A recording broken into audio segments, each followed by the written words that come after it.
Hey, everybody. Welcome to episode 34 of Coronavirus and the Independent Retailer podcast. My name is Bob Nagan. I am your host today, and I'm honored that you're giving me a couple minutes of your time. I'm going to do what I can to make it worthwhile. But before we begin, let's all give ourselves a big pat on the back. We are one day closer. And we are closer to the end of this thing. Whenever that is, we are one day closer. And today I'm going to talk about crazy because I'm sensing a lot of craziness out there, a lot of crazy people acting in crazy ways. And we're going to sort of talk about how to deal with that because I'm old and I've seen a lot of crazy people in my day. I've been accused of being a crazy person in my day. But the first thing I want to say is this morning I posted on our Whizbang Retailers Facebook group, and if you're not a member of that group, I would encourage you to join. I just said, give me in 3 words or less, how are you feeling right now? And just like yesterday, I posted a poll, and it was incredibly optimistic. The words were all hopeful and optimistic. And I compare that to, say, 3 weeks ago, and what a sea change. You know, I think people are understanding that they're going to make it through this. You are going to make this through this. Not everybody's going to make it through this, but you know, there's a real sense of resurrection that we're ready to get back at it. And I love that energy. You know, I love the hustle that's happening. And, I am grateful for it. We feel the same way, by the way. Here at Whizbang Retail Training, we feel the same way. It's like, all right, enough of this bullshit. Let's get on with it. Whatever it is, we're going to get on with it. And I'm sensing that from you too. And again, it really, really makes me glad. So let's talk about crazy people. So yesterday we explored how do you deal with people who are shaming you for being open and letting people in your stores, or people who are shaming you for not being open, or people who are shaming you because you won't let their entire family and their 7 snotty-nosed kids into the store to run around. And we sort of talked about how to think about it, how to deal with it, how to communicate around it. And if you didn't watch that podcast, I'd encourage you to go back and watch it. That would be episode 33. But then yesterday, Stephanie Hauser asked on Whizbang Retailers, asked this question: is anybody else feeling, I think she said, application shaming or grant accepting remorse? And what she said was that several of her neighbors really were unhappy that she got grants and they didn't. And somehow they felt like she was being mean or rude. They were acting out. And it's not just Stephanie. I'm seeing a lot of that in the world. I'm feeling a lot of that on Whizbang Retailers. I'm feeling a lot of that when we talk to our clients and when we have our group meetings with the Platinum Mastermind group and with our coaches. So let's just let's unpack that and think about how to deal with this. So first of all, one of the sort of cornerstone concepts that I try to run my life from is this idea that every situation is merely a data point. It's a moment in time. And the more that you can unemotionalize whatever it is that's happening, the better you're going to be able to make wise decisions around it. And so this really, we have this conversation a lot in the Platinum Mastermind group because people, it's a forum for people to bring opportunities and to bring challenges. And often people come with their challenges, and the challenges are so wrapped up in emotion that it's not, that seeing what the essence of the situation isn't clear.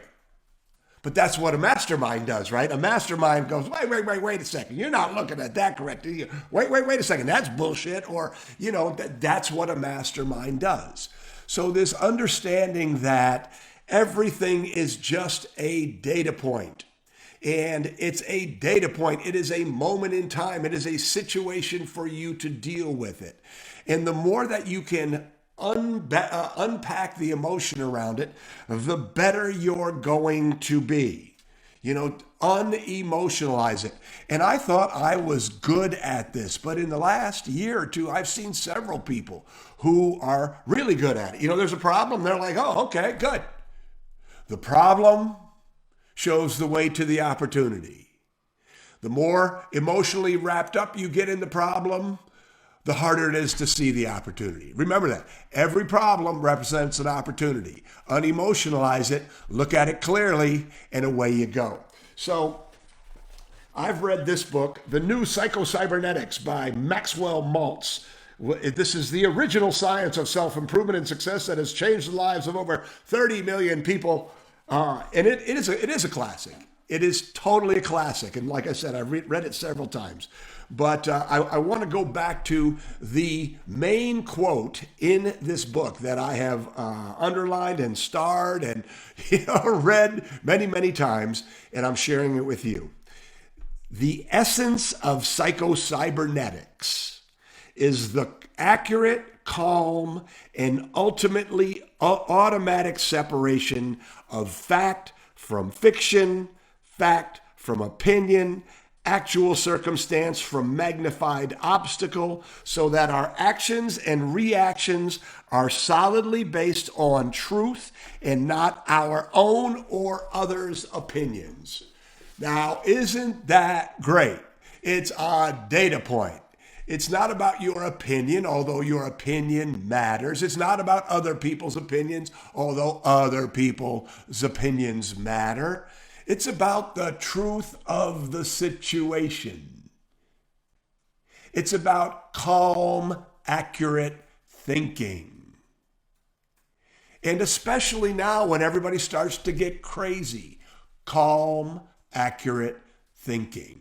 Now, I know Stephanie because Stephanie and Chris came here to the office for one of our full day strategy sessions. And I know that she and Chris are bright people, but I also know that they're really good people. They're part of this community. They want to do good. And when people accuse them of somehow being greedy, it hurts them. It hurts them because they're the kind of people who want to nurture community, who want to be a good neighbor, who, love and respect their business community. But Stephanie, if you're watching this, I just want to tell you, you have absolutely zero to feel guilty of. When you look at this calmly and accurately, you see that those people were jealous that they didn't get the money. Maybe they didn't apply. Maybe they didn't qualify, but it doesn't make any difference. Their action, their feeling should not affect you. It's not your problem. And what you're trying to do is separate their opinion from your reaction to the opinion. My dad had a great saying. He said, act, don't react. And there's a tendency to react. So this whole idea of things are getting crazy, whenever you start to take on that craziness, you go, no, stop. That's your craziness, not my craziness. I am not buying in. Act, don't react. Now I'm going to share two more things with you here. See this thing right here?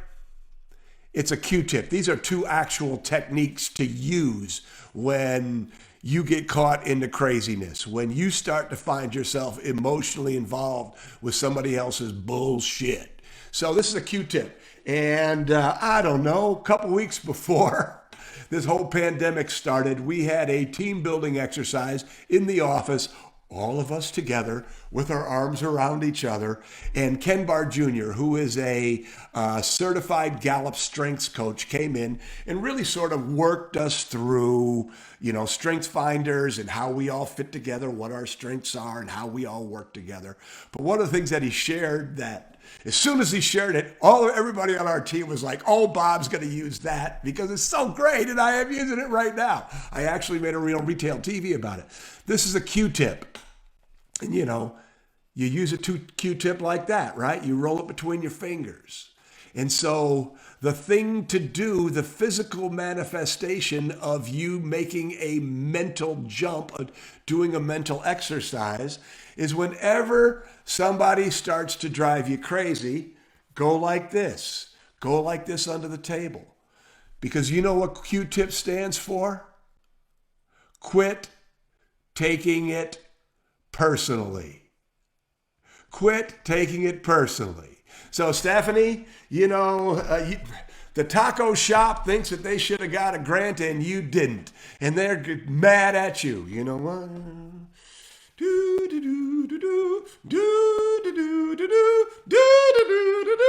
So it's a metaphor that I love. And whenever you catch yourself taking other people's craziness personally, use the Q-tip technique. The other technique that I'd like to share with you, and there is a real retail TV about this also, is a technique called BAM. BAM! And you know how much I love TLA's, three-letter acronyms. Well, BAM stands for breathe, acknowledge, and move on. Yesterday, we talked about this idea that there's an incident. An incident is something that you just need to look at, figure out if it's a problem, if it's not a problem. You just need to deal with it and move on. One bad social media post is an incident, right? An employee doing something that annoys you, if they're good employees in general, it's an incident. And so you can let yourself get emotionally caught up in an incident, or you can BAM! And breathe. Take a moment, calm your physiology, acknowledge how you feel, because how you feel is real, right? Just acknowledge it. You're annoyed at your team member. You're pissed at the taco shop who you've been trying to help all this time and now all of a sudden has turned on you, so to speak. Not really turned on you. They're just playing out how they feel. But no matter what, somebody didn't help you with something. Acknowledge how you feel and then move on. And so whenever you feel that, whenever you start to feel that, BAM, breathe, acknowledge, and move on. The only other thing that I want to say about BAM is whenever there is a BAM moment or a Q-tip moment, there are also always learning opportunities in those moments. So if you're on the floor with your team and you have a BAM moment, somebody has frustrated you, the thing to do is to BAM, move on so it doesn't affect your performance with your customers and the team, but then go back and say, why was I annoyed? Am I part of the problem here? What can be done? Is this an incident or a problem? If it's an incident, how can I, save myself from having this happen again? So in all of these moments of stress, in all of these problems, there are always opportunities to learn and grow and get better. And while I believe that the craziness is going to get crazier, somebody called it Corona crazy, all of a sudden we've all been tamped down, we've all been kept at home, everything's really, really anxious, right? All of a sudden as that begins to lift a little bit, I think it's the craziness, the craziness is going to have room to move, room to get out of people. And just recognize it. But quit taking it personally. Recognize it's just a data point. It's just your opinion or somebody else's opinion. It doesn't necessarily represent the truth. You have got too many amazing opportunities to focus on, to spend one extra second dealing with problems that aren't yours. I know people have wasted days worrying about a social media post. And, don't do it. Your time, your energy, your creativity is too important to your future to let emotions that are inappropriate stay with you any longer than is necessary for you to learn the lessons that those emotions are teaching you. We've got a lot of work to do. Don't let these crazy people or these bullshit situations get in your way. We got a lot of good work to do, ladies and gentlemen. Let's stay focused. Let's keep moving forward.